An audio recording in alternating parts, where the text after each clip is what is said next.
Nico Canu and Marco Baroni.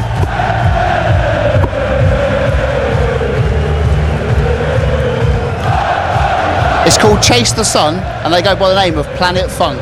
They're a massive part of darts, more so than the big dogs on the oche and the beer swigging crowd. Let's find out what the world of darts know about Chase the Sun. Sorry Dave, sorry. Hello Rodders, how are you? Big yourself up. Rodders, you know Planet Funk, don't you? Oh, don't I? Everybody knows it. Do you know what they've done for your game? Oh, absolutely brilliant. Worldwide, that's the tune that everybody knows when it's played in nightclubs, anywhere, everybody starts. And how would you dance to it? How would I dance?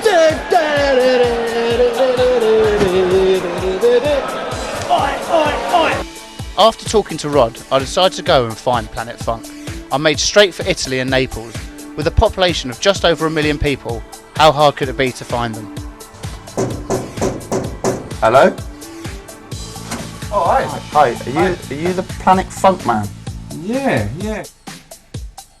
This clip here is from being introduced to the world of darts. Can we have a look? Have a look.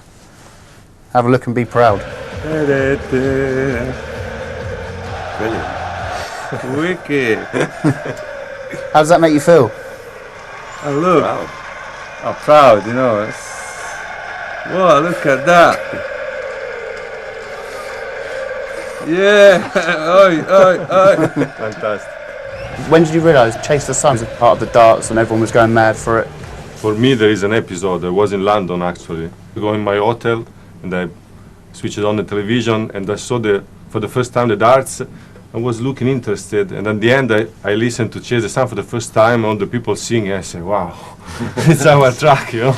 The vibe of the place, and at the end of the game, singing one of your favorite tunes. You know, It's a special feeling for us. you have changed darts.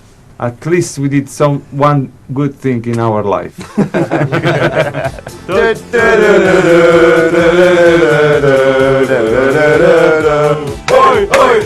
Planet Funk started a party that has no end in sight. As long as Phil the Power Taylor is still playing, Sid Waddell is still screaming, and Chase the Sun is still booming, the world will be a far happier place.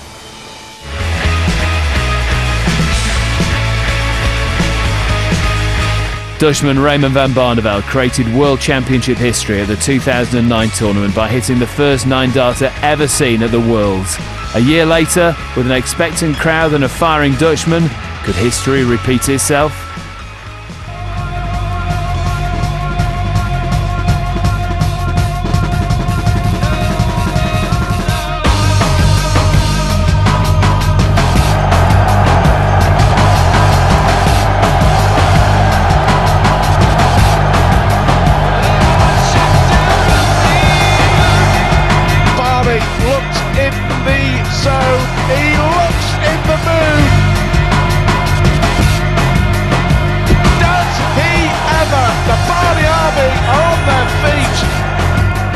Three were pretty good. Well, the first five are pretty good. First six are pretty good. Unbelievable turnaround again. And Barney is on a 9-darter. Another slice of history for the Dutchman. Treble 19 for Barneveld. Come on, double 12 to raise the ring.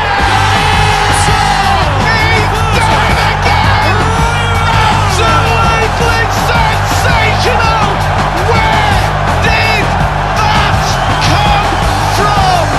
A magic moment at the World Championship!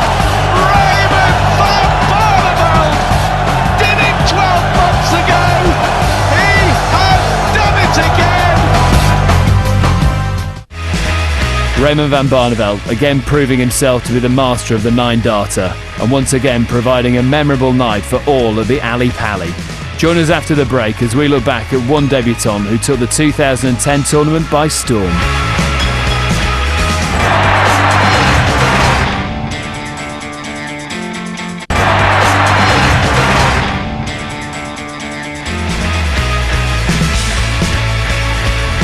22 years since his first professional victory, and Phil the Power Taylor still remains the most dominant player in the sport. In the final part of our look into their lives together, Phil and Eric discuss the end of their professional relationship and the future of the sport itself. Was there a time when you said, right, this relationship's come to an end, and hugged and said, go your own way? No, you didn't have to do, because it went its own way anyway. You know, I was invited to. I got sponsorship and exhibition work and this, that, and the other. So it was. We didn't see. Obviously, I saw him every day then. But then, you know, it just. It wasn't a financial thing. It was just. It was a challenge for me, and then all of a sudden it's just the lead broke, and off you go, didn't you? He's seen both ends of it. He's seen all the old school, which as he was progressing, we were fading out. Yeah. And now he's seen all the new school. Alan Evans, Leighton Reese's, and then they come across Rod Harrington's and Dennis Priestley's, and then there was another generation come through. So I've seen 3 generations. And a few of them don't last long, do they? For me then, for this fella who I'd watch on TV, you know what I mean, who you were in awe of, to sit down and give you information, and you're there, God, you know what I mean, it was a dream come true for me. When I first started, I always had that underlying respect for all the top players, all the big names, you know what I mean, whereas the youngsters now have got no respect for you. And I feel sorry for them, because it'll come back and bite them. One thing that both of you have got is this ability to almost write the record book and then wipe the board clean and start afresh every time, as if you'd never won a world championship. The one thing me and Eric did in his career, in my career, he never went into a tournament to try your best. You went in to win it. Yeah. Every time. Never, ever, ever did you think, well, I'll try my best, I've got it. And you went to win it. No matter who you play, you went in to win the tournament. Half of these players don't prepare properly, and it's still the same now. To become a good dart player, you've got to put a lot of time in. And it's boring sometimes. It's boring. You're playing on that ball, aren't you? 5 or 6 hours a day. It's like when he played me in his first world final, he didn't go out on the drink the night before. I knew where he was going to be. Is there anybody you think now is the next one that has got what you saw in Phil? No, is there a young player who's got that? No, there's not. There's a couple of good players now that can give Phil a game, which is because, I mean, Phil's raised the bar. Did you ever think he'd be as good as he was? Was there a time when you passed the baton on that you thought, right, take it now, run with it? And did you think he'd run as far as I didn't think he'd win 5. No. Well, as I said, the first 3 was he'd win 1, but then he won the first one so well, and then he kept on the straight and narrow and kept dedicated. So then you think, right, now he's got a chance. And he wanted to win. He was hungry. When I won 6, he said to me, you'll win about 15 now. Oh yeah, I did say that. You did. What about this year, Eric, for him? It's been an incredible year, winning the World Championship, destroying Simon Whitlock, and then what happened in the Premier League with the... The Premier League was fantastic, and it was great for TV. Everybody has done 9 dart. The next thing you want to do is do 2 9 darts in a match. And I was sat at home watching it, and I was cracking up. And I really thought, seriously, I could not see you missing that treble 19. And he was that far away, wasn't he? Yeah. And all the crowd booed you, didn't they? But now, in life, you've got to set yourself targets. The next one's got to be is to do 2 9 darts on the trot. That'd be the one, wouldn't it? And I'm looking forward to the next few tournaments he's going to be playing in, because it's getting a bit of needle in this game now, and I think the game needs a little bit of that. It's massive now. The money's massive. The publicity's massive. Everything. I mean, you can win 1 tournament, set yourself up for life. Do you miss those early days with Eric? I miss him being about. Yeah, I'd love him. I'd keep on at him. Come around the van. See me around the van. Get practicing. no. But he's happy. I mean, do it anymore. he does. He'd do. If he wanted to, he would do it again. But he's not. I couldn't practice 6 hours a day. Couldn't do it. My body wouldn't do it now. With our dart calendar, you could play every weekend, couldn't you? Every week. It's 54 tournaments in 52 weeks. It's 2 lap over. We need a 15-day tournament in Spain. Just night sessions. And the Philippines. No, with 5 days off in the middle. No, just night sessions, 7 to 11, 15 days in Spain. They all earn lots of money. What's wrong with 16 days? 16 days. Well, I've got a couple of days. Make it a month. I'll go down a couple of days early anyway. A month. And we'll get a nice 10. If you two had your time again, would you have changed anything about your relationship? I wouldn't change him for Nah.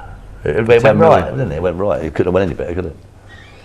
Couldn't have went any better. And he hadn't finished yet. I like the way you sit here and you say 20 world titles between them. I think that's it. The one thing about him, 10 all. one thing about him is somebody said once to me, he says, Eric said this about you. And I phoned him up. I said, have you said this about me? He said, Phil, If I did, I'd tell you to your face. And that's him. So you never talk behind your back. So I'll tell you later when the camera's what I think.